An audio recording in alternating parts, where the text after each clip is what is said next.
invocando a proteção de Deus e, na forma regimental, declaro aberta a presente sessão.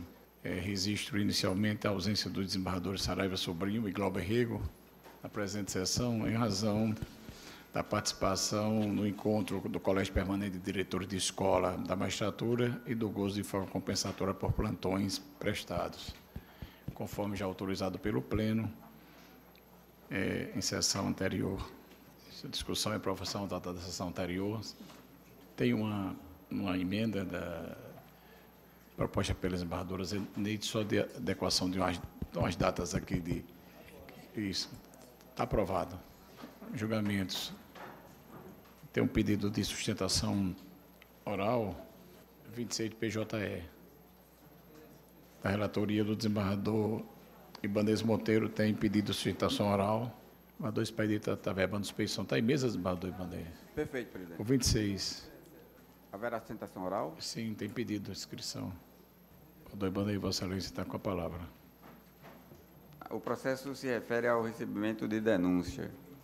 O doutor Zé Luiz fará a sustentação oral. Penso que seria isto. Não sei se o Ministério Público também quer usar a palavra. E, ao final, aí proferiremos o voto e faremos os debates. Pode conceder a palavra a... Doutor, eu estou dizendo que não vai fazer sustentação. Então, doutor Zé Luiz. Zé Luiz. Vossa Excelência, com a palavra na forma regimental, doutor Zé Luiz. Excelentíssimo senhor presidente do Tribunal de Justiça, desembargador João Batista Rebouças, excelentíssimo senhor desembargador Ibanez Monteiro, relator deste processo, excelentíssimos senhores desembargadores. Cuidam os autos de uma ação penal originária proposta pelo Ministério Público em desfavor do então prefeito da Serra do Mel, imputando-lhe a prática de duas condutas simultaneamente.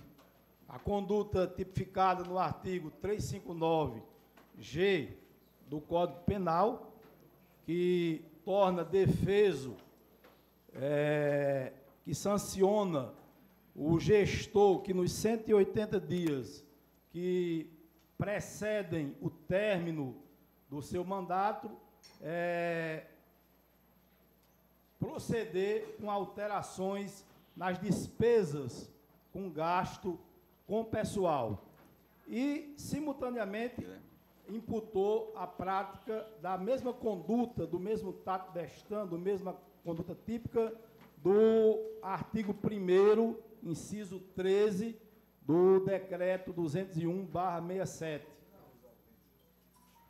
O fato imputado são as contratações, são contratações temporárias que teriam sido feitas nesse período dos 180 dias que antecederam o término do mandato, de 6 pessoas e mais 3 chamamentos de servidores que haviam sido regularmente aprovados em concurso público, que estava dentro do seu prazo de validade. Arreceou-se a representante do Ministério Público de entender, de início, que existe aí um conflito aparente de normas, uma questão basal. Porque estão conjuminados os elementos de unicidade do fato, ou seja, o fato era o mesmo, as contratações temporárias, juntamente com a chamada de concursados dentro do prazo de validade de concurso, 6 contratações temporárias e 6 chamamentos de servidores devidamente aprovados na forma da Constituição, mediante concurso público. A unicidade do fato, a pluralidade de normas, que seria o artigo 359-G do Código Penal e o artigo 1º, inciso 13, do Decreto-Lei 201/67, a visão assodada, apressada, de que seriam aplicáveis, seriam subsumíveis as duas normas e a certeza, através da aplicação do princípio da especialidade das normas, de que a norma especial derroga a norma geral. Portanto, não poderia, de nenhum modo, ser proposta a ação penal originária por um único fato, com duas increpações, a do artigo 359G do Código Penal, repita-se, e a do Decreto-Lei 201, porque o Decreto-Lei trata-se de lei específica, especial, que regulamenta a conduta e os atos de gestão de prefeitos e vereadores. Bom, o conflito aparente de normas resolve-se com a aplicação desse princípio da especialidade das normas. Então, já se afasta a regra esculpida no artigo 359 e remanesceria apenas o artigo 1º, inciso 13 do Decreto 201/67. Bom, indo aos fatos, especificamente, meritoriamente, como foram essas contratações?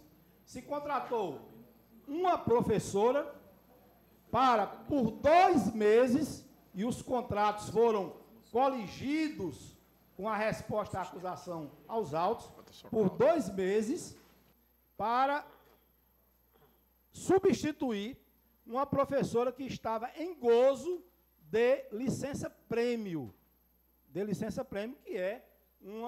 que é escudado, que tem escápula, que tem acústicas, que tem base no próprio Estatuto dos Servidores do município de Serra do Mel.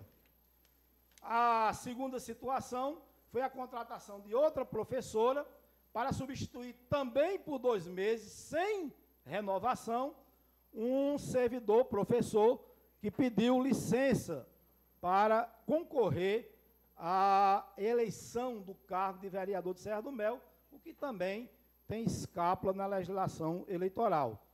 O terceiro professor, a terceira professora, contratada também por 2 meses, foi para substituir uma professora que se encontrava enferma, o que foi documentalmente constatado nos autos e que se trouxe para instruir essa peça de defesa. Também se contratou uma médica, porque um médico do PSF, o único médico do PSF, pediu demissão nesse interstício temporal dos 6 meses que antecede o término do mandato, o que é uma situação que o gestor, por óbvio, não tem como ter previsibilidade. Depois se contratou uma psicóloga, porque é um projeto do governo federal, a verba é completamente sem contrapartida do município, completamente do governo federal, e, por fim, se contratou um dentista, um odontólogo, porque a dentista concursada, efetiva do município, estava em gozo de licença maternidade. Ou seja, todas as 6 situações das contratações temporárias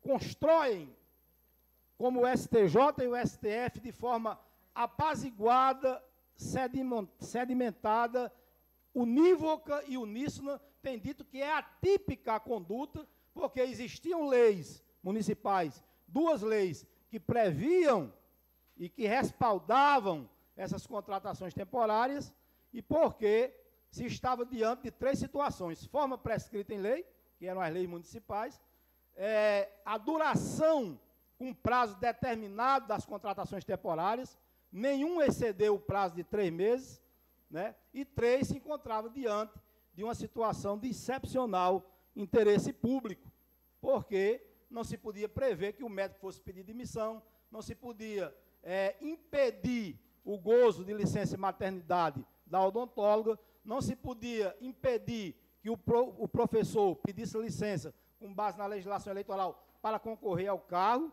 Então, são situações absolutamente atípicas, como daqui mais um pouco eu lerei algumas ementas no que couber do STJ e do STF.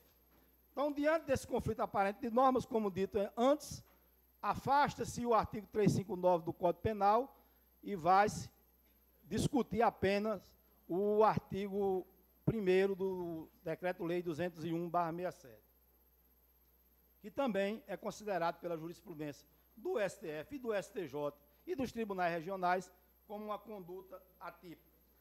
As outras três não foram contratações, foram chamamentos de servidores que haviam passado, inclusive, nos primeiros lugares, segundo e terceiro lugares do concurso público, que estava dentro do prazo de validade e que eram agentes de saúde, ou seja, todas as contratações e chamamentos inspiradas no interesse público, tão somente dentro do interesse público.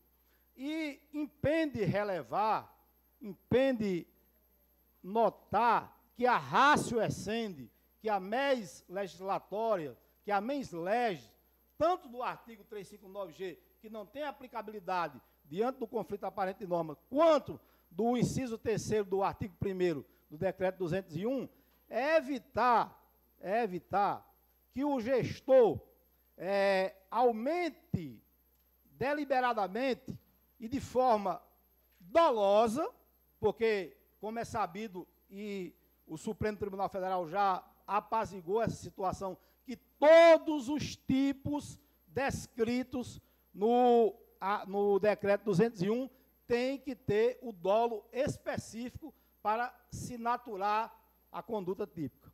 Todos. Então, mesmo nessa situação, mesmo no Decreto 201, as 6 contratações temporárias estão respaldadas por lei municipal, se deram dentro de uma situação excepcional e atendendo ao interesse público e não para fazer propaganda pessoal do então gestor, prefeito de Serra do Mel. E também tem que se ver que o objetivo desse tipo penal não é paralisar, infligir a solução de continuidade da administração pública. Não é que não se possa contratar, nem se possa, excepcionalmente, nem se possa chamar, desde que haja vacância, e era o caso, e isso está sobejamente provado nos autos, que houve vacância e por isso se deu o chamamento de 3 pessoas dentro do prazo de validade do concurso. Pedir licença a Vossa Excelência para ler no que interessa algumas decisões do Supremo e do STJ no tocante a essa matéria. De relatoria do ministro Lewandowski, penal, crime de responsabilidade, Decreto-Lei 201/67, prefeito municipal, contratação de servidores sem concurso público, existência de lei autorizadora, que era o caso, lá existiam 2 leis, que inclusive previu até as hipóteses, que são as hipóteses que houve as contratações, de gozo de licença-prêmio, de pedido de demissão do servidor efetivo. Continuando, existência de lei autorizadora, atipicidade da conduta. Súmula 283 do STF. A contratação de servidores temporários para atender necessidade de excepcional interesse público, amparada em lei municipal autorizadora, afasta a tipicidade da conduta descrita no artigo 1º, 13 do Decreto-Lei 201/67, precedentes da Corte. Relator o ministro Lewandowski. A ministra Carmen Lúcia, ação penal, crime de responsabilidade imputado a prefeito municipal, réu denunciado por crime previsto no artigo 1º, inciso 13 do Decreto-Lei 201/67. Admissão de pessoal, tipicidade da conduta não comprovada, ausência de adequação entre o fato e a norma, ação penal improcedente. Ministro Marco Aurélio. Ação penal, justa causa, contratação de prestador de serviço sem concurso público, inciso 13 do artigo 1º do Decreto-Lei 201/67. Havendo lei municipal autorizadora da contratação, descabe assentar a justa causa para a ação penal. Os tipos do Decreto-Lei 201/67 pressupõem o dolo. O STJ, ministro Félix Fisch, penal, recurso especial, artigo 1º, inciso 13, Decreto-Lei 201, ex-prefeito, contratação de prestadores de serviço, ausência de concurso, leis municipais autorizadoras, atipicidade, rejeição da denúncia. A existência de leis municipais autorizando a contratação temporária de agentes públicos para atender necessidade de excepcional interesse público afasta a tipicidade da conduta referente ao artigo 1º, inciso 13, do Decreto-Lei 201, que exige a nomeação, admissão ou designação de servidor contra a expressa disposição de lei precedentes do STJ e do STF. Ministro Gilson Dipp, criminal, HC, crime de responsabilidade dos prefeitos municipais, nomeação de servidor contra a expressa disposição legal, hipótese em que houve nomeação embasada em leis que poderão ser declaradas, mas não foram ilegais, inépcia da denúncia, atipicidade evidenciada, ordem concedida, hipótese em que não houve nomeação contra a expressa disposição de lei, mas, sim, nomeação com base em leis que poderão vir a ser declaradas ilegais, mas que não foram pelo Poder Judiciário. Ordem concedida para trancar a ação penal em relação ao paciente por ausência de justa causa. Ainda o STJ, criminal, crime de responsabilidade do prefeito municipal, contratação contra expressa disposição legal, existência de lei municipal autorizativa, atipicidade da conduta, ausência de justa causa para ação penal. Se a contratação de servidores... José, só lembrando a Vossa Excelência que o tempo está esgotando, Vossa Excelência concluir. Pois não, senhor. Mas pode Se a contratação de servidores foi precedida de lei municipal autorizativa, a conduta não se enquadra ao tipo penal em comento. Hipótese clara de ausência de justa causa para a ação penal por atipicidade da conduta. Tribunal de Contas do Estado do Rio Grande do Sul, apreciando situação análoga. Doutor José, Vossa Excelência está com prazo Encerrado? Encerrado, né? Só para você concluir. Pois, então, concluo pedindo pelo não recebimento da denúncia, tendo em vista, conforme a apaziguada jurisprudência do STJ e do STF, a atipicidade da conduta. Seria um contrassenso se a conduta é considerada atípica pelos tribunais superiores, o recebimento da ação penal. Obrigado. Está com a palavra o desembargador Ibanez, relator. Senhor presidente, eu analiso que a denúncia está formalmente correta, preenche os requisitos. Com relação à conduta praticada, a norma está descrita nos dois tipos penais. Essa questão de aferir a prevalência de uma, ou o que a defesa fala de conflito aparente de normas, se por uma ou por outra norma houver a caracterização do delito, isso será definido no julgamento de mérito. O argumento forte da defesa de respeito à jurisprudência que entende que as contratações baseadas em lei local autorizadora da contratação afastaria a tipicidade da conduta. Eu penso que isso é a parte relevante que o tribunal deve examinar. Mas veja que, quando a defesa fala dos fatos, a defesa reconhece a necessidade das contratações, justificando até que poderia não ensejar acréscimo de despesa, porque a contratação seria por prazo curto, que não alcançaria o exercício seguinte, que é o objeto da norma proibitiva das contratações temporárias ao final do exercício. Mas isso eu estou me referindo a fatos que precisam ser comprovados.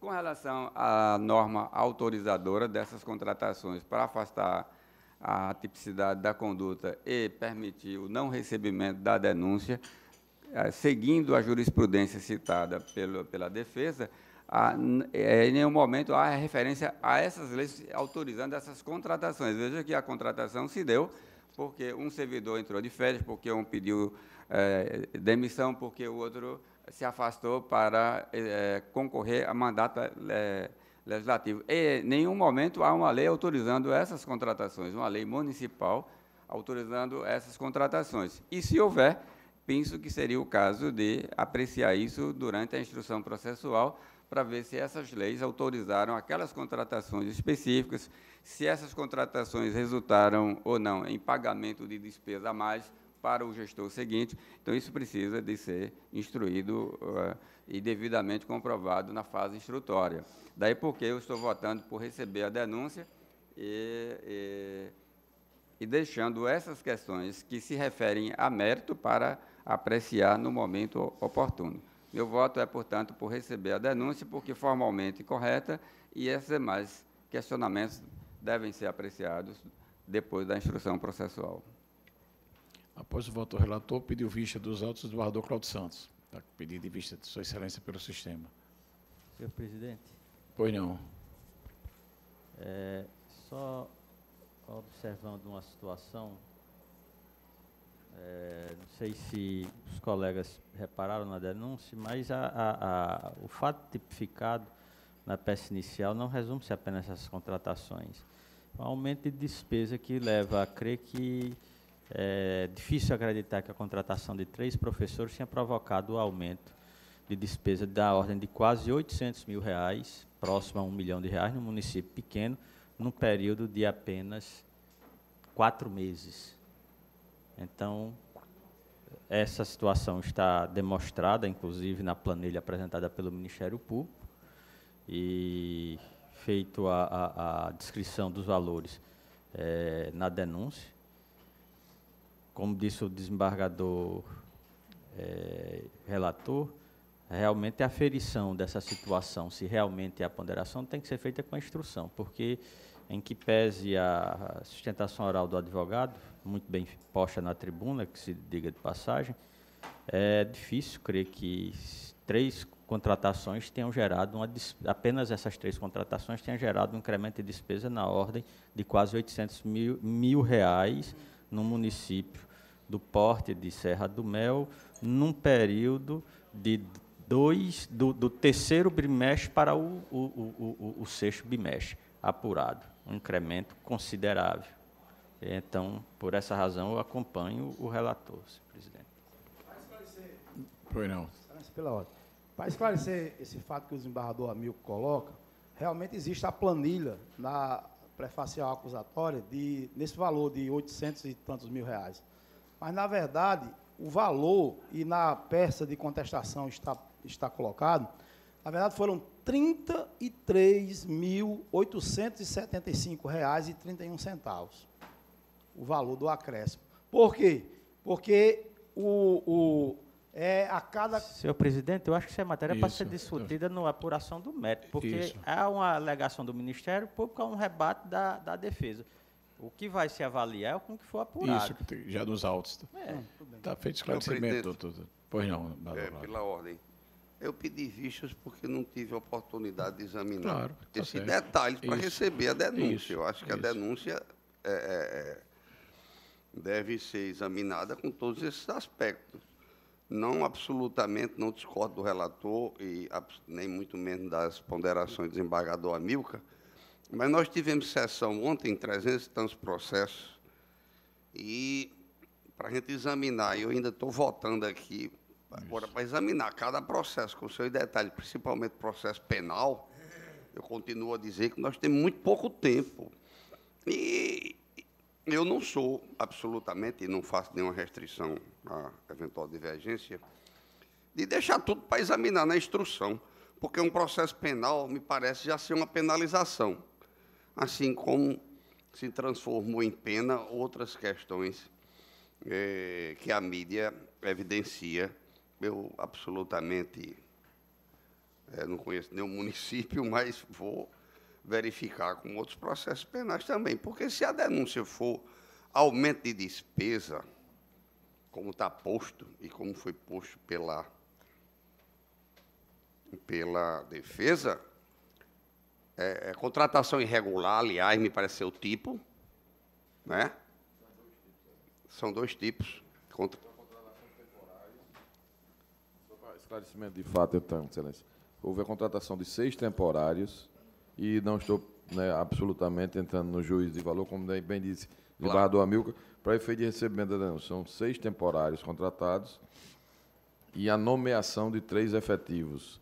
Esses temporários, há essa discussão, precisa ser, né, exauriente ao longo da instrução, se, nesse caso, havia lei autorizadora, se justificava realmente. E, no caso dos efetivos, há, inclusive, um almoxarife. E a lei de responsabilidade fiscal proíbe a nomeação de efetivos nos 180 últimos dias de mandato. Esse é o artigo 359G. Desculpe, o artigo 1º, inciso 13 do Decreto 201. E o outro é o 359G do Código Penal. Então, são duas imputações, são 2 tipos de contratação e o impacto, salvo melhor juízo, é esse mesmo, de cerca de R$800 mil. Mas isso aí há que se avaliar na instrução. O que eu disse, desembargador Cláudio, não foi nenhuma questão de censura, foi apenas referente a um dado que, apenas para dizer que o que se discutiu, em contraponto com o que foi alegado na tribuna, merece uma apuração mais rápida, na minha ótica. Mas nós somos um colegiado, toda a posição aqui deve ser respeitada. Em nenhum momento quis deixar transparecer indiretamente alguma censura com pedido de vista a Vossa Excelência, de forma alguma. Tá bem entendido, não absolutamente não considerei isso. Mas o que eu quero dizer é que se o aumento de despesa, ele é consequência, ele não é um crime isolado, ele está incluído numa contratação irregular. A consequência não pode ser, a princípio, como um tipo isolado. Então, eu vou examinar brevemente. Está com vista, ok. Está resolvido. Não há mais pedido de preferência. Vamos agora para a pauta física. O primeiro, o mandato de segurança, que é impetrante Francisca Cleide Sena da Cunha Silva, impetrado o secretário de Educação e da Cultura do Estado, e impetrado o secretário de Administração também do Estado. Relator Luiz Bardô expedito. Está em bem, Excelência. Pedido identificado por Vossa Excelência, acho que é muito simples de resolução, e eu vou apenas ler a emenda. Execução do título judicial, impugnação, alegação de sede de execução, planilha apresentada pelo ente estatal que não contempla parte do período garantido no acordo exequente, excesso não configurado, pedido executório instruído com 2 planilhas, especificação de cálculo pelo exequente, homologação, impugnação insubsistente, condenação da Fazenda Pública ao pagamento da hora advocatícia. Excelência. Algum destaque? A matéria pacificada na Corte, do conhecimento, a execução, alegação de excesso, proclamado chama de voto ao relator, unanimidade. O 2, a relatora Bardô Vivaldo é Frank Arruda Moura, mandato de segurança, impetrado o comandante da polícia. Está em mesa, Excelência? Está em mesa, Excelência. Matéria também bastante conhecida da Corte. Na emenda de constitucional administrativo, mandato de segurança policial militar da ativa, primeiro sargento PM, pretensão de promoção à graduação de subtenente com base na Lei Complementar Estadual 515/2014. Alegação de preterição, não ocorrência e inexistência de vagas impetrante que não contava com interstício temporal em dobro para a promoção pretendida. Direito líquido de certo não evidenciado, precedentes jurisprudenciais desta Corte, denegação da segurança. Matéria também conhecida da Corte. Algum destaque, algum esclarecimento? Proclamado a unanimidade, cheiro de voto ao relator. O 3 também é da relatoria de Vossa Excelência, Federação Nacional de Educação e Integração dos Surdos, impetrado o presidente da Assembleia Legislativa do Estado do Rio Grande do Norte, entre público e Estado. Relator Bardô Vivaldo, vai em mesa, pode relatar e votar. Também em mesa, Excelência. Eu vou ler a emenda e, se precisar de algum esclarecimento, eu os prestarei. Constitucional administrativo, mandato de segurança, impetração em face de ato omissivo do presidente da Assembleia Legislativa do Estado, não disponibilização de legenda oculta, closed caption, na programação da TV Assembleia.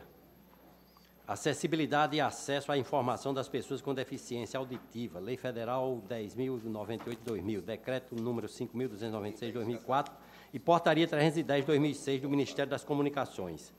Casa Legislativa, que não se mostrou omissa no cumprimento da legislação. Necessidade de procedimentos prévios à contratação de tecnologia para adequação do sistema já existente. Descumprimento do regulamento administrativo que sujeita eventuais infratores às sanções ali previstas. Direito líquido e certo não evidenciado. Precedentes jurisprudenciais, denegação da segurança que se impõe. Cito precedentes de vários tribunais, inclusive do STJ, nesse sentido, e estou encaminhando o voto pela denegação da segurança. O voto do desembargador Vivaldo está disponibilizado, se há algum destaque, alguma divergência? Sua Excelência está citando precedentes do Superior Tribunal de Justiça. Isso. E de outros tribunais. E de outros tribunais, Minas Gerais, isso. aliás. Então, está proclamado o termo do voto do relator, denegação à unanimidade. Na pauta anterior, física ainda, tem uma ação rescisória em que autor o Estado do Rio Grande do Norte e ré Maria Margarida Dantas e outros vários réus, relatoria do desembargador Vivaldo. Tiver em mesa. Desembargador Vivaldo, senhor presidente, eu queria, em relação a essa ação rescisória, primeiro eu quero apresentar um pedido de desculpas, porque eu trago uma que é a mesma matéria, mas com voto divergente de Vossa Excelência, e por uma questão operacional do meu gabinete, somente agora pela manhã foi disponibilizado.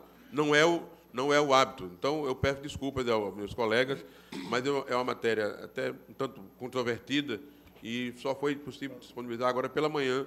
Nós percebemos o equívoco, o lapso, e eu trago um voto divergente de Vossa Excelência e a mesma matéria. Então, somente agora somente hoje foi disponibilizado. Desembargadora Zé está alegando impedimento nesse processo do desembargador Vivaldo, no 4. Esse nós temos... Pauta anterior, primeiro da pauta anterior. No meu voto, eu não sei se Vossa Excelência, desembargador Dilermando, chegou a ver, mas no meu voto, inclusive, eu cito aqui um precedente da relatoria do desembargador Cláudio, bem recente, que agora é de dezembro de 2018. Eu também cito, mas é porque houve uma modificação. Eu também cito.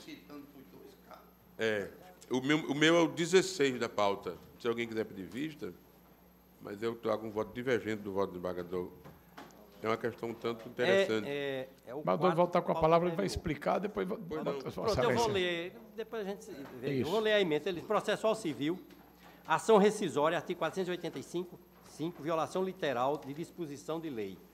Do CPC 73, artigo 1º, Decreto-Lei 20.910-32, execução ajuizada depois de transcorridos quase 8 anos do trânsito em julgado da sentença condenatória. Sentença que reconheceu a prescrição da execução. Reversão no acórdão, autorizando a continuação do feito executivo. Pretensão do Estado de obter o reconhecimento da prescrição executória. Julgamento da matéria sob o regime de recurso repetitivo no Superior Tribunal de Justiça, tema 880. RESP 1336-026. Execução de sentença contra a Fazenda Pública. Hipótese de suspensão ou interrupção do prazo prescricional em razão da demora ou dificuldade no fornecimento de fichas financeiras pelo Estado. Não ocorrência após a entrada em vigor da Lei Federal 10.444 de 2002, que incluiu o parágrafo 1º ao artigo 604. Redação transposta para o artigo 475b, parágrafos 1º e 2º, todos do Código de Processo Civil 73. Caso concreto em que a demanda executiva foi apresentada fora do lapso quinquenal, contado a partir da vigência da Lei Federal 10.442 de 2002, conforme estabelecido na tese repetitiva. Precedentes jurisprudenciais desta Corte, procedência da ação rescisória. É que havia um entendimento anterior, mas esse voto do desembargador Cláudio, conforme bem afirmou o eminente desembargador Cláudio Santos em seu voto condutor, conclusão diversa importaria em completa desatenção à dinâmica dos precedentes judiciais vinculantes, cuja finalidade principal e última é a tutela da segurança jurídica, garantindo a estabilidade e segurança da decisão judicial e aflorando a tutela da confiança, legitimando a atuação jurisdicional. Aí eu transcrevo aqui o acórdão, né, desembargador Cláudio, e tem um RESP aqui do STJ, né, que o voto também do desembargador Cláudio faz referência, e o meu, da relatoria do ministro Hugo Fernandes. Então, Para logo os dois, não? De uma vez? Já que é a mesma matéria. É porque o desembargador Dilermando está... Então vamos ouvir agora, né, desembargador? Presidente, vamos jogar os dois de uma vez agora? É importante que Vossa Excelência apresente, que é para poder... Apresentar, porque alguém pode ter um pedido de vista, não é? Isso. Posso fazer, Excelência? Pode sim, está com a palavra. Vamos ouvir o entendimento do desembargador Dilermando, que é para poder se fixar uma posição. Perfeitamente. Eu trago um voto divergente, data vênia, do entendimento trazido no voto do desembargador Vivaldo, E digo o seguinte, como visto, a pretensão do Estado é rescindir o acordo firmado no julgamento da apelação que menciona aqui. Eu digo, o referido acordo foi anterior ao julgamento do RESP 1.336026-PE, de modo que, com o julgamento do referido paradigma pelo STJ, esta Corte de Justiça, a nossa Corte, passou a reconhecer a ocorrência, porque a questão é justamente a prescrição de 5 anos, a partir de quando? A partir de quando? Né? Esta Corte de Justiça passou a reconhecer a ocorrência da prescrição em caso de execução requerida por servidores contra o Estado, com base em títulos judiciais cujo trânsito em julgado teria ocorrido além do prazo quinquenal firmado pelo novel paradigma, ainda que a demora pudesse ser imputada ao Estado em razão da inércia no fornecimento de fichas financeiras requeridas judicialmente no curso do processo. Eu digo, prosseguindo, em razão disso, o plenário desta Corte passou a acompanhar o entendimento inaugurado pelo doutor desembargador Cláudio Santos pelo reconhecimento da prescrição em casos como o presente, como demonstra o seguinte precedente. Aí trago aqui o precedente do desembargador Cláudio, que o desembargador Vival também trago. Eu digo, no entanto, ressalto que, a despeito de ter me curvado inicialmente ao entendimento firmado por esta Corte, em respeito ao sistema de precedentes e ao entendimento vinculante firmado pelo FTJ no julgamento do tema 880 dos embargos de declaração opostos em fase do referido paradigma, a colenda Corte de Legalidade modulou os efeitos da decisão para afirmar que o entendimento vinculante somente deveria ser adotado a partir de 30 de 6 de 2017. Essa é a questão. Eu digo, ou seja, firmou o STJ que, aspas, aspas, resta afirmado com essa modulação que, para as decisões transitadas em julgado até 17 de 3 de 2016, quando ainda em vigor o CPC de 73, e que estejam dependendo para ingressar com o pedido de cumprimento de sentença do fornecimento pelo executado de documentos ou fichas financeiras, tenha tal providência sido deferida ou não pelos juízes, esteja ou não completa a documentação, o prazo prescricional de 5 anos para a propositura da execução ou cumprimento de sentença conta-se a partir de 30 de 6 de 2017. E aí reside o cerne da questão e a minha divergência. Em barra de declaração, no RESP 13.360.26-PE, relatoria do ministro Og Fernandes. Em outras palavras, em relação às decisões transitadas em julgado na vigência do Código 73, não seria aplicável o prazo prescricional de 5 anos, de forma irrestrita. Essa é a questão que eu trago, data vênia. Como anteriormente firmado, somente sendo passível de aplicação a partir de 30 de 6 de 2017. Para sanar quaisquer dúvidas, segue a ementa integral do referido julgado. E eu trago aqui a ementa integral do referido julgado do STJ. E digo para o seguinte, assim, vislumbro não mais ser cabível, de forma irrestrita, a aplicação do entendimento firmado no tema 880, sem a consideração da modulação de seus efeitos, devendo para tais hipóteses, como a presente, se verificar em cada caso situação passível de suspensão ou interrupção da prescrição para as decisões transitadas em julgado até 17 de 3 de 2016 e que estejam dependendo ou dependeram para ingresso do pedido de execução do fornecimento de documentos pelo executado, contando-se de forma irrestrita o prazo prescricional de 5 anos para a propositura da execução ou cumprimento da sentença apenas a partir de 30 de 6 de 2017. Ademais, feita a devida ressalva, destaco que a presente rescisória foi ajuizada na vigência do diploma processual anterior, de modo que a sua admissibilidade deve ser analisada de acordo com as exigências previstas no artigo 485, inciso 5 do Código 73, por força do sistema de isolamento dos atos processuais na esteira da orientação do STJ. Eu digo, dessa forma, reforço que, ainda que a admissibilidade da presente rescisória deva ocorrer sob a égide da lei processual anterior, e mesmo que a redação da nova lei de ritos tenha ampliado o alcance da norma para permitir a hipótese de rescisão de julgados contra a norma jurídica e não apenas contra violação à literal disposição de lei, o STJ, já ao tempo do ajuizamento da presente rescisória, em julgamento do recurso repetitivo representativo de controvérsia, decidiu ser cabível a rescisória prevista no artigo 4855, quando, à época do julgamento, eventual divergência jurisprudencial já se encontrava cessada. E trago jurisprudência nesse sentido. E já me encaminhando para o final, digo, o referido entendimento restou assentado em perfeita consonância com o enunciado sumular do Supremo Tribunal Federal, quando assentou que, aspas, não cabe ação rescisória por ofensa à literal disposição de lei, quando a decisão rescindenda se tiver baseado em texto legal de interpretação controvertida nos tribunais, súmula 343.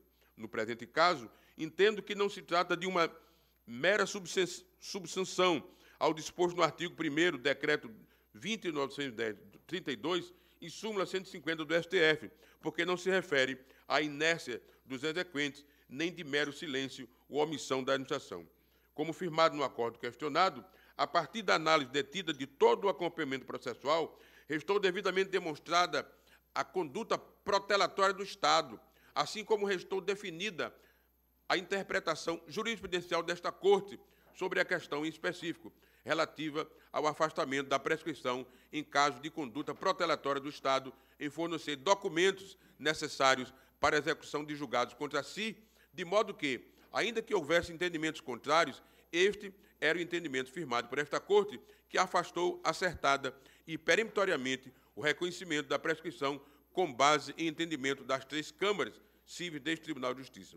Ou seja, há, na hipótese, 2 situações que impedem a presente ação rescisória, que redundam numa mesma justificativa de inadmissibilidade.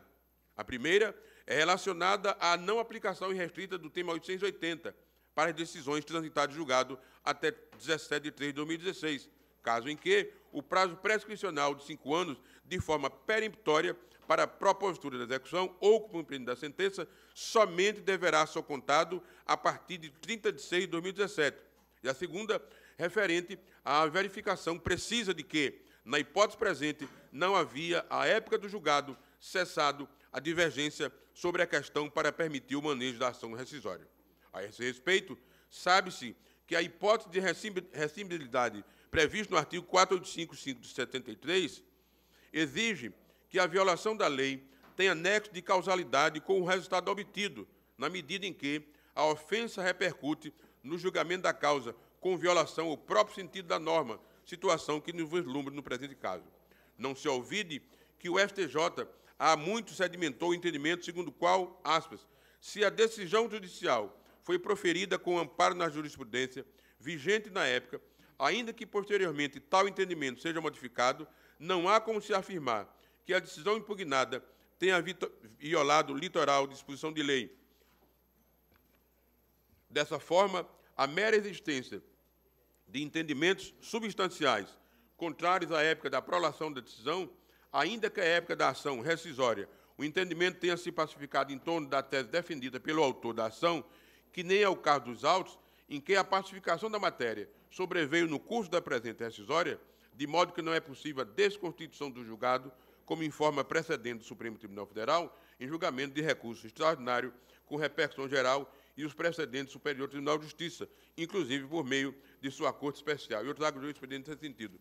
E já me encaminhando ao final, digo, destaco ainda que a divergência deve ser real, ou seja, que efetivamente haja quantidade significativa de decisões fundadas em diferentes interpretações, o que precisamente ocorreu na espécie. Da simples análise do acordo rescindendo, verifico que o mesmo foi pautado em precedentes das 3 câmaras cíveis deste Tribunal de Justiça, contemporâneos à data do julgamento e parcialmente discordante com a posterior delimitação do tema, mas que, conforme dito, a posterior alteração do entendimento, quando existente, fatos e entendimentos jurisprudenciais no sentido do acordo que se pretende rescindir, não autoriza o cabimento da presente rescisória.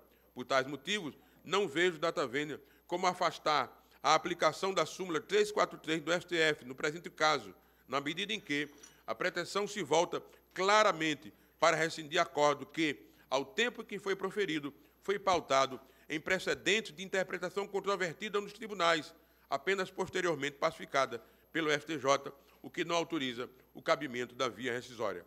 Ressalto que outro não é o entendimento do plenário desta Corte de Justiça, que, em casos análogos da pretensão voltada para desconstituir acordo proferido com base em texto legal de interpretação controvertida nos tribunais, já se pronunciou sobre o não cabimento da rescisória, e sua impossibilidade de utilização como sucedâneo recursal, conforme demonstra os seguintes precedentes da autoria do Tribunal Pleno, ação rescisória, desembargador Amaury Moura, e também desembargador Armando Rezende. Ante o exposto, não vislumbro caracterizada a hipótese prevista no artigo 485 do CPC de 73 e com base na súmula 343 do STF, em juízo rescindendo, julgo improcedente a pretensão de rescisão do acordo proferido no julgamento da apelação civil 2012-1279-6, mantendo a referida decisão incólume. Ainda condeno a parte autora aos honorários advocatícios de sucumbência, que fixo em 10%. Então, a questão divergente reside justamente na questão da contagem do prazo prescricional de 5 anos, que não seria de forma irrestrita, mas a partir de 2017. Essa é a questão data vênia. É uma diferença de datas, inclusive. Eu acho que a matéria não é exatamente idêntica, os autos não são. Aqui eu digo, no caso trazido a julgamento, de acordo com a tese repetitiva firmada pelo STJ, considerando que a redação dada pela Lei Federal 10.444, que introduziu o parágrafo 1º do artigo 604, entrou em vigor 3 meses depois da data da sua publicação, ou seja, 8 de maio de 2002, e que a sentença transitou em julgado em 28 de 4 de 2003.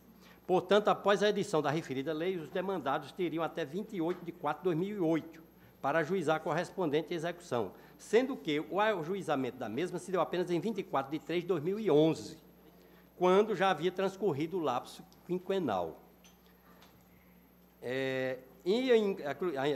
Eu cito, inclusive, aqui parte do voto do ministro Hugo Fernandes, em que ele diz, no caso de decisões transitadas em julgado, sob a égide da Lei 10.444, a prescrição há de ser contada, obviamente, da data do trânsito em julgado do título judicial. E por aí vai. Mas, como eu disse, eu transcrevo o voto do desembargador Cláudio, parte daqui, a ementa e do voto, que eu achei que era perfeitamente adequado ao caso dos autos trazidos a julgamento. O desembargador Cláudio, se lembrar, ele tem mais... Se permitir, só a título de colaboração... O pedido de vista seria muito bem-vindo. Não, mas só um detalhe. O prazo para execução, para eventual prescrição da execução, é o mesmo da ação de conhecimento, é a regra geral, não é? Então, aqui, o que o STJ fixa nesse tema 880 é que não há necessidade das fichas financeiras para a execução. Ou seja, se o Estado não apresentar as fichas financeiras, a Secretaria da Educação, no caso, dentro do prazo da ação de conhecimento, pode-se executar e os valores financeiros apresentados pelo funcionário serão os considerados, já que caberia ao Estado elidir esses valores financeiros. Então, o que ele diz na tese, a Lei 10.444 de 2002, que incluiu o parágrafo 1º ao artigo 604, dispositivo que foi sucedido na Lei 11.232 de 2005, no artigo 475B do CPC de 73, no que interessa. Não é mais imprescindível para acertamento de cálculos a juntada de documentos pela parte executada por terceiros, reputando-se correta a conta apresentada pelo exequente, quando a requisição judicial de tais documentos deixar de ser atendida injustificadamente depois de transcorrido o prazo legal. Assim, sob a égide do diploma legal, incide o lapso prescricional pelo prazo respectivo da demanda de conhecimento, súmula 150 do Supremo, sem interrupção ou suspensão, não se podendo invocar qualquer demora na diligência para obtenção de fichas financeiras ou outros documentos perante a administração ou junto a terceiro. Então, no meu entendimento, desembargador Dilermando, seu bem lançado voto, é que, mais ainda, se afirma o lapso temporal para efeito da prescrição, porque já não precisa mais da ficha financeira. O que alega a parte, naquele meu caso e nesse de Vivaldo, é que não pode ajuizar a ação porque o Estado não apresentou as fichas financeiras. Ora, O STJ está dizendo que isso não é mais necessário. O funcionário apresenta a execução, faz seus cálculos e o Estado ilide ou não aqueles valores apresentados. Isso é só a título de contribuição da discussão Data vênia. da matéria. Eu estou só lendo o que está. Pois não. Tá, Pois já não, concluí. desembargador Dilermando. E ainda no voto do ministro Og, ele diz o seguinte: a partir da data de entrada em vigor da Lei 10.444, repetindo aí o que tem foi lido por desembargador Cláudio, para as decisões que já tenham transitado em julgado anteriormente, passam a operar efeitos imediatos à referida lei, contando-se a partir da data tal e tal. Quer dizer, eu acho que no caso aqui... Veja, claro.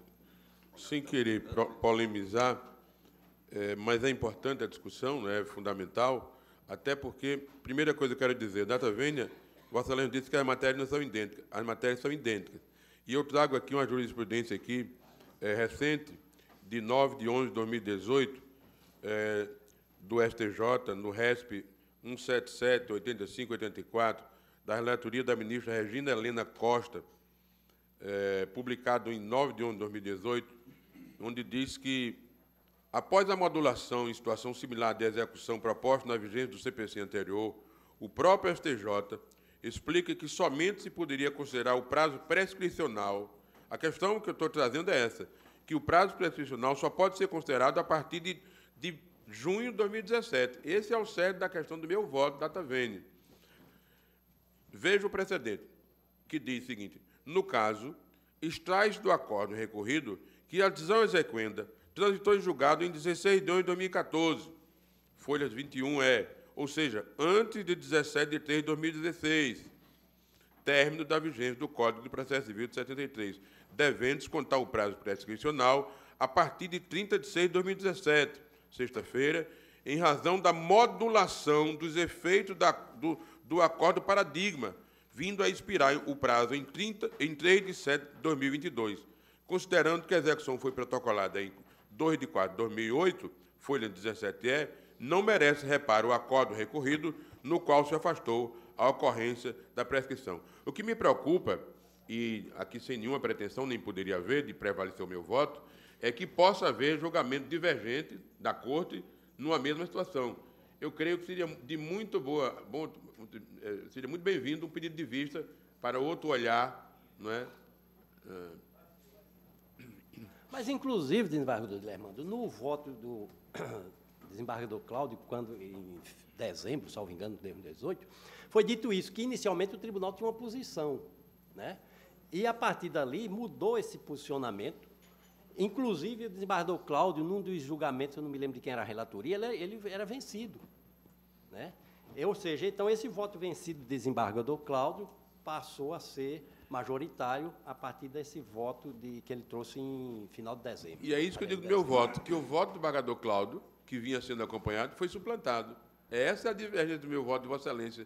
Eu digo do meu voto que o voto do desembargador Cláudio, que vinha sendo adotado pela Corte, veio de ser suplantado. Por isso surge a nossa divergência. A divergência. Mas, inclusive, esse voto que Vossa Excelência leu aí, de uma ministra, não foi? Ele é bem anterior ao voto do ministro Og Fernandes. 2018 agora. É 18? 2018. Esse aqui é 17. 2018. No caso aqui, o trânsito em julgado se deu em abril de 2003, no caso vertente, aqui de Vivaldo. Isso. 8 anos depois... Aqui também. Entrou o sindicato com a execução. 8 anos depois. Então, essa lei, ela é de 2002. A lei é 2002. E o decreto que trata da prescrição nesses casos de 5 anos, decreto 20.910/32, que é a lei mais antiga em efetivação no Brasil, me parece, continua valendo. Então, eu acho que o desembargador Vivaldo pode examinar... Eu estou chamando a atenção para a questão da modulação. Isso sobreleva, não é? Sem dúvida. A questão da modulação, sobreleva. Sem dúvida. Então, a questão de ou votar ou pedir vista, eu particularmente... Presidente, eu peço vista dos dois processos. Há uma questão aqui de datas, né? Porque o processo do desembargador Dilermando, o desembargador Vivaldo, o trânsito em julgado é mais recente do que o... do Dilermando. Aliás, o contrário, né? Isso. O desembargador Vivaldo, e parece que o prazo prescricional teria ocorrido no lapso entre, inclusive, anterior ao tempo do processo do... Exatamente. Há uma diferença de ano. Para poder dar uma segurança na análise, eu peço vista dos dois. Então, após o voto... Eu vou, inclusive, se Vossa Excelência quiserem, assim, encaminhar a cópia do meu voto para quem quiser, quem pretendeu, encaminho cópia dos votos para os colegas. Isso. Não é? Sem nenhuma pretensão, mas para os Vossa Excelência verem os dois votos, né? Tira a cópia do desembargador Vivaldo também e manda para os gabinetes. Pronto. Todas as cópias. Para o exame total. Então, após o voto do desembargador Vivaldo, o desembargador Dilermando pediu vista o doutor João Afonso para melhor examinar, os demais aguarda voto vista. Desembargadora Zeneide, Vossa Excelência, é impedida nos dois? Ou, não, só no de Vivaldo. Ok. Dando continuidade ao julgamento, é um agravo interno em mandado de segurança, é o 5. Agravante ao Estado do Rio Grande do Norte, agravada comercial ME limitada, Atacadão Vieira. Desembargador Vivaldo, tiver em mesa, pode relatar e votar. Está em mesa, Excelência. Agravo processual civil e tributário, agravo interno e mandado de segurança, decisão monocrática que deferiu parcialmente o pleito liminar, determinando a reabilitação da empresa impetrante no regime especial de tributação aos contribuintes atacadistas, com efeitos a partir da impetração até o julgamento do mérito do mandando. E resignação do ente estatal, não acolhimento, ausência de fundamento novo, a justificar a modificação do deciso. Empresa excluída do regime especial em razão da existência de débitos fiscais. Necessidade de observância dos princípios do contraditório da ampla defesa na via administrativa. Precedente jurisprudencial desta Corte, recurso conhecido e desprovido. Aqui também tem inúmeros precedentes. Algum destaque, alguma divergência? Então, está proclamado o termo do voto ao relator. O próximo desembargador voto também de vossa relatoria, um agravo interno em ação civil originária, município de Senador Eloy de Souza e o Estado do Rio Grande do Norte. Vossa Excelência, com a palavra. Também agravo interno. Processual civil tributário, agravo interno em ação civil originária, decisão monocrática que julgou improcedente o pleito inicial e resignação do município, isenção de ICMS pelo Estado. Possibilidade em decorrência do poder de tributar, tema 653 do Supremo Tribunal Federal. Constitucionalidade declarada em sede de repercussão geral. Inadequação do tema 42, ausência de arrecadação do tributo, precedentes jurisprudenciais desta Corte, recurso conhecido e desprovido. Isso aqui também tem precedentes recentes, desembargadora Zeneide, 2017, ministro Barroso, tem vários precedentes. Esse é o quinto. A matéria também é conhecida, alguma divergência, algum destaque? Então, está proclamado o termo do voto ao relator. Pauta do dia, o 7º embargo de declaração e execução de sentença em reclamação. Embargante ao Estado do Rio Grande do Norte, embargada Mucuripe Pesca Limitada, desembargadora Judita relatora, embargador Cláudio impedido. De declaração e impugnação ao cumprimento de sentença. Execução de multa por descumprimento de ordem judicial. Alegação de omissão e erro material em torno da fixação do marco inicial para a correção monetária e juros. Inexistência de vícios no julgado. Matéria expressamente tratada no acórdão. Recurso de natureza aclaratória que não comporta acolhimento por mera exposição de discordância em torno das premissas assentadas no acórdão, conhecimento e rejeição dos embargos. É assim que eu estou votando. Há algum destaque, alguma divergência? Matéria também pacificada na Corte. Está proclamado o termo do voto da relatora. O 8 é uma ação direta de inconstitucionalidade, requerente ao Procurador-Geral de Justiça do Estado do Rio Grande do Norte, e requerida da Câmara Municipal de Poço Branco. Desembargador Cláudio, o relator. Está em mesa, Excelência?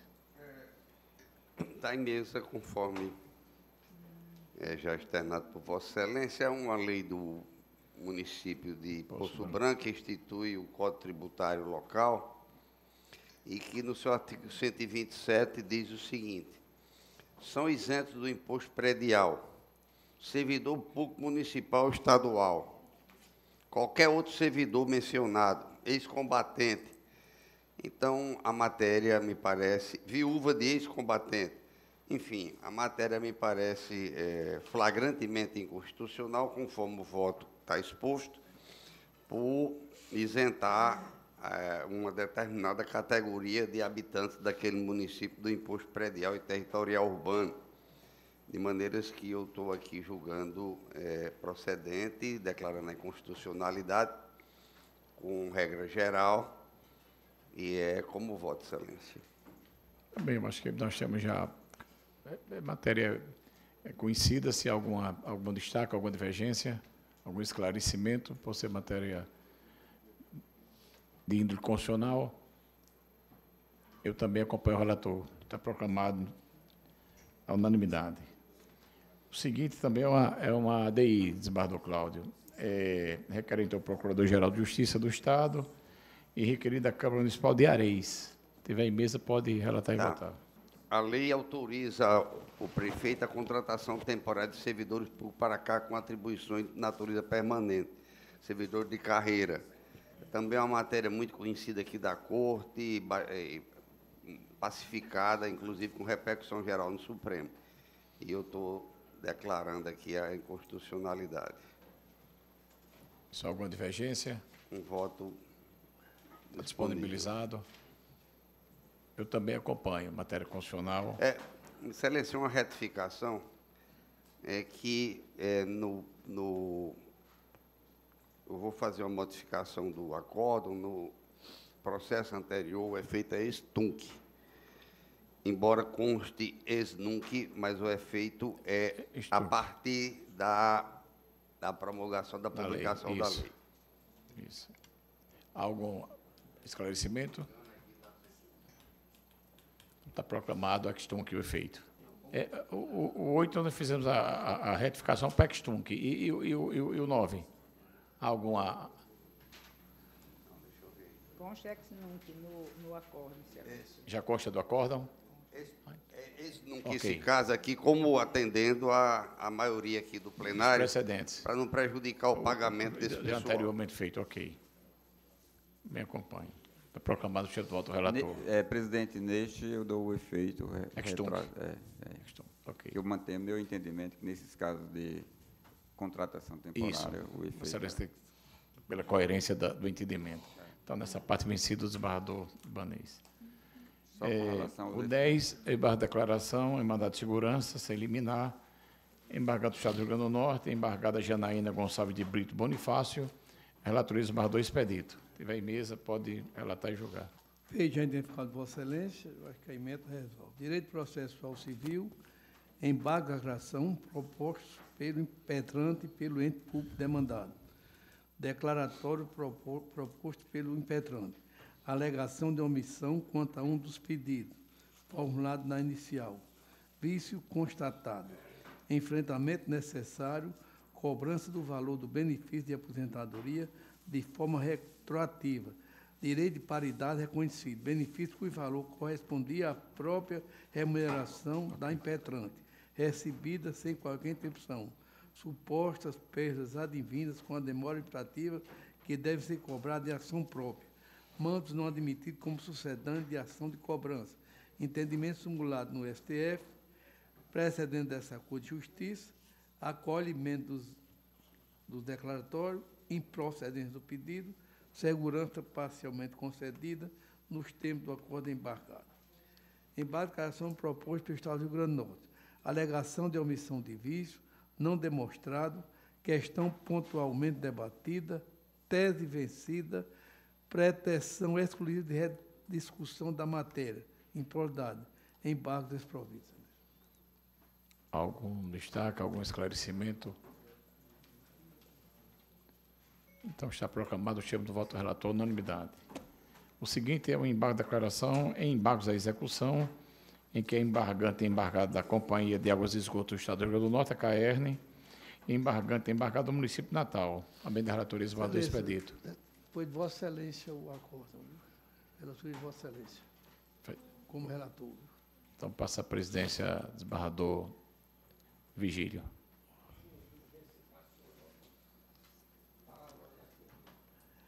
Feito de intercado de Vossa Excelência, embargo de declaração proposto pelas partes litigantes nos embargos de execução. Declaratório proposto pela CAERN. Alegação de obscuridade e omissão. Aplicação da súmula 106 do STJ, que encontra claramente justificado pelo próprio lapso entre o ajuizamento da ação e o prazo prescricional. Legitimidade e constitucionalidade da taxa de limpeza pública expressamente enfrentada. Intenção de execução da matéria neste específico. Hipótese dada. Ausência de vício que demanda integração do julgado. Declaratório desprovido. Embargo de declaração proposta pelo município de Natal. Alegação de omissão sobre matéria reconhecida como repercussão geral pelo STF e posse dos autos distinta da tratada no recurso extraordinário, apontado pela embargante, com incidência apenas sobre a questão de fundo e imunidade recíproca. Questão exaustivamente enfrentada na adesão impugnada. Fundamentação exauriente. Por dado de restrição da matéria. Embargo relatório com inciso desprovido. Põe em discussão, voto em julgamento. Alguma discrepância? Aprovada no dado de conclusão nos termos do voto do relator. Devolvo a presidência, Vossa Excelência. Tá, agradeço e assumo a presidência. E dando continuidade aos julgamentos, é o 12. Embargo de declaração em ação civil originária, embargado do município de Vera Cruz, embargado do Estado do Rio Grande do Norte, relatoria do desembargador Vivaldo. Se tiver em mesa, pode relatar e votar, desembargador Vivaldo. Está em mesa, Excelência. A emenda diz processual civil, embargo de declaração ação civil originária, acordo que julgou improcedente a demanda, pretensão de recebimento da repartição das receitas tributárias de ICMS sem dedução decorrente de benefícios fiscais concedidos, e resignação do município autor, alegação de omissão no julgado, inocorrência, pretensão de rediscussão da matéria, impossibilidade de questões devidamente debatidas no acordo ou embargado, precedentes jurisprudenciais desta Corte, embargos de declaração conhecidos e rejeitados. Algum destaque, algum esclarecimento? Então, está proclamado o chefe do voto relator, unanimidade. 13 é o agravo interno em mandado de segurança, agravante Janiel César Dantas dos Santos e agravado do Estado do Rio Grande do Norte, relatoria Esbardo Vivaldo. Se tiver em mesa, pode relatar e votar. Também em mesa, a emenda processual civil, agravo interno e mandado de segurança, candidato aprovado em concurso público, nomeação através de convocação apenas por diário oficial, após extenso lapso temporal da homologação do resultado final. Acórdão que concedeu a segurança, determinando que o Estado, no prazo de 30 dias, oportunizasse o oferecimento da documentação necessária à nomeação e posse do impetrante. Perda do prazo pelo autor. Apresentação de petição nos autos, requerendo uma nova publicação do ato de nomeação. Indeferimento do pedido, cumprimento pelo Estado do que restou decidido no referido acórdão. Responsabilidade do próprio autor pela perda do novo prazo. Posterior petição de cumprimento do acórdão. Decisão monocrática que indeferiu a inicial por ausência de interesse processual. E resignação autoral, não acolhimento, tutela mandamental devidamente cumprida pelo ente estatal. Precedentes jurisprudenciais, recurso conhecido desprovido. Algum esclarecimento? Desembargadora Zeneide. Concede? A doutora Zeneide concede a segurança. Daqui, no caso da provimento, é um agravo interno. Que é um agravo interno em mandado de segurança. Isso. 2 vezes.